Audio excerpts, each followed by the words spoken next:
Welcome to অ্যাডভান্টেক BD.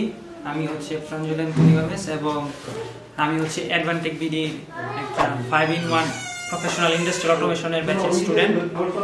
তো আজকে আমাদের তৃতীয় ক্লাস এবং আজকে আমরা করেছি হচ্ছে রিভার্স ফরওয়ার্ড অটোমেটিক সার্কিট। এই যে আমাদের সার্কিট ডায়াগ্রাম এখানে।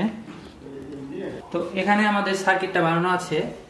তো সার্কিট করার জন্য এই সার্কিটটা তৈরি করার জন্য প্রথমে আমাদেরকে যা যা জিনিস দরকার তা বলে নিচ্ছি। আমাদের একটা সার্কিট ব্রেকার প্রয়োজন সেফটি হিসেবে, তারপর দুইটা ম্যাগনেটিক কন্ডাক্টর প্রয়োজন, একটা ফরওয়ার্ডের জন্য একটা রিভার্সের জন্য, মোটর প্রোটেকশনের জন্য একটা ওভারলোড রিলে প্রয়োজন, এবং যেহেতু আমরা অটোমেটিক সার্কিট করছি সেহেতু আমাদের 4টা টাইমারের প্রয়োজন হবে, সাথে একটা রিলে প্রয়োজন এবং একটা অন সুইচ একটা অফ সুইচ প্রয়োজন। তো চলুন আমরা দেখে নিই কীভাবে আমাদের এই সার্কিটটা কাজ করছে।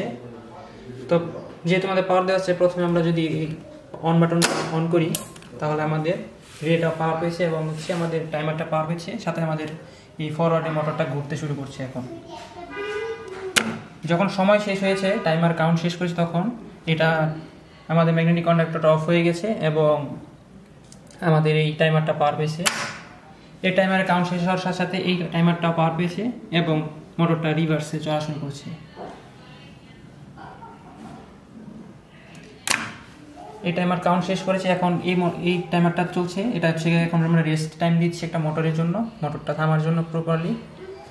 তো এই টাইমারটা যখনই কাউন্ট শেষ করেছে তখন সার্কিটটা রিসেট হয়েছে, রিসেটে আবার প্রথমে এই পর্যায়ে আবার চলে এসেছে।